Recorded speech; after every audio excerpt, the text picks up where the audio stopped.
How in the world do you figure out your macros and calorie intake? Let's talk about that.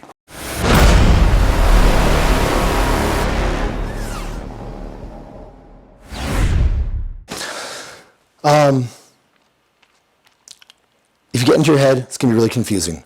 I wish I had the editing technology right now to do boards and stuff like that, or have a whiteboard beside me, but I'm not there yet. So hopefully I'll try and explain this as good as I can. You guys can write things down along as I go. So there is a couple different ways to do this. There's a method I use that I find a little bit confusing. I have two favorite methods I really like out there. So one of the best methods for finding out your caloric intake, that's how we got to start everything. Caloric intake is first. Let's take your body weight first thing in the morning, after you've gone to the bathroom, before you shower, before you drink anything. That's going to be your most basic weight on the scale. If you do it later on in the day, in the afternoon, evening, after you've eaten and worked out, it's not going to give you an accurate number. You really shouldn't even be going to the gym and then get on the scale partway through. You're not accurate number. You're wearing clothes, you have food in your belly, you got water in your belly. Things aren't going to be accurate. First thing in the morning, after you go to the washroom, before you get in the shower. Okay. So you're going to take your weight, times that by 12. Done. That is going to be your maintenance calories. Now, I'm not saying this number is going to be perfect for everybody right off the bat, but for a good general population, it's a good starting point. And from that starting point, you got to figure out the rest aspect. You got to try it out and see what works for you. So let's do some math here. So I've got my little computer beside me because I'm terrible at math sometimes on top of my head. And since I'm being watched right now, I'm going to be even worse than normal. So let's take my weight.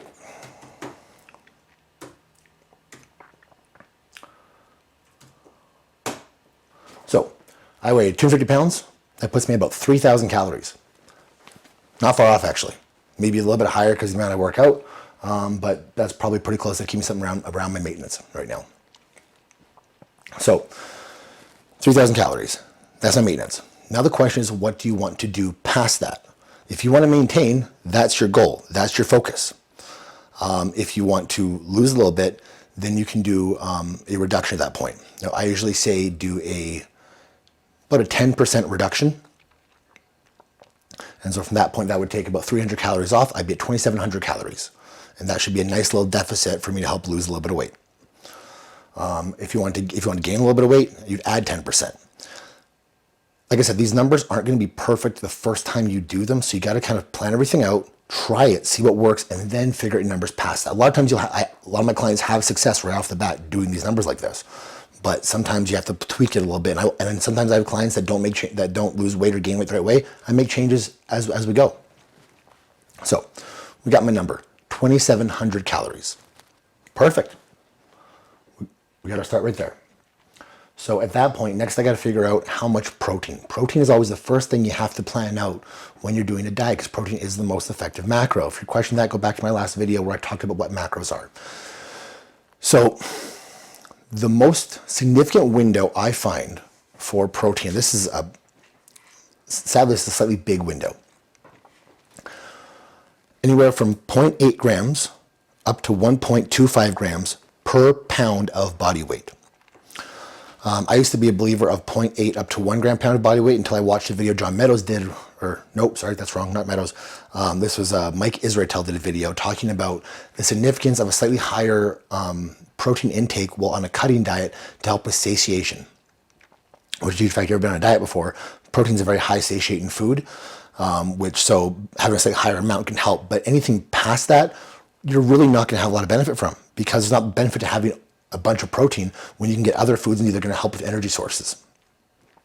So let's look into that. So we've got me at, let me better clarify this. So the reason the scale there is if you're someone who is more on the obese side of things, usually you can get away with a little bit less protein.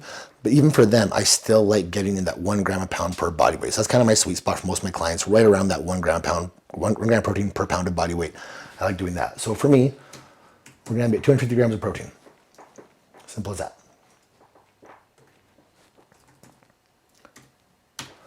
Now, if you remember last video, that means that 250 grams of protein has 1,000 calories inside of it. So So that is 1/3 of my caloric intake at that point. Then at that point, you got to, next one I like to figure out is fats personally, because I'm a firm believer that you need good quality fats in your diet. Once again, there's a range. About 30 to 40% of your daily caloric intake should be from fats. And same thing, there's also an idea of the more active you are, the less fats you need sometimes. The less active, the more fats can come in handy. Make it simple. A good starting point is 35% of your calories can come from fats. I like that as a nice generalization. So if I'm taking my 2,700 calories and I'm finding 35%, I'm at 949. So I'll divide that by 9. I'm at 105 calories.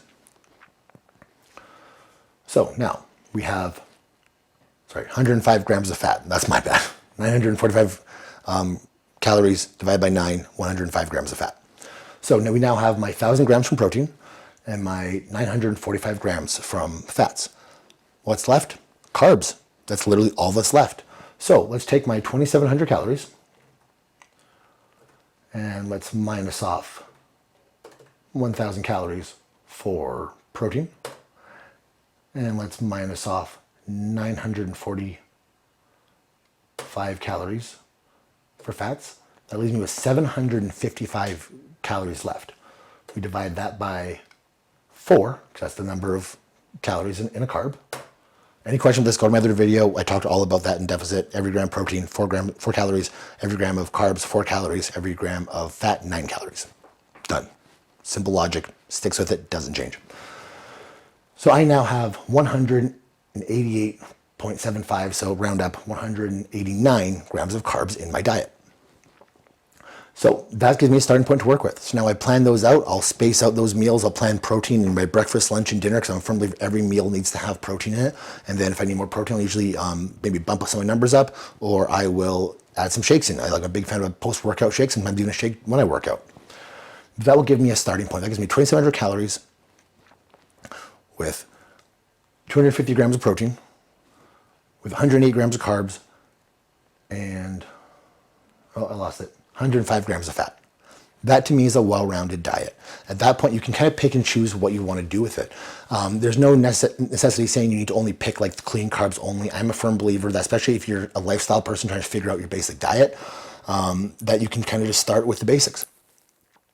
If you want to work some sort of cereal into your diet, it's not the worst thing for you. It's if you're trying to get in like the best shape of your life and get really shredded, it might slow you down. You might want better carbs that are more satiating than the things that are higher in sugar that will go through very quickly, maybe feeling very hungry. I hope that covers all the basics of it, but if you have any questions, please let me know. That is the basic way of figuring out how many calories you should be at.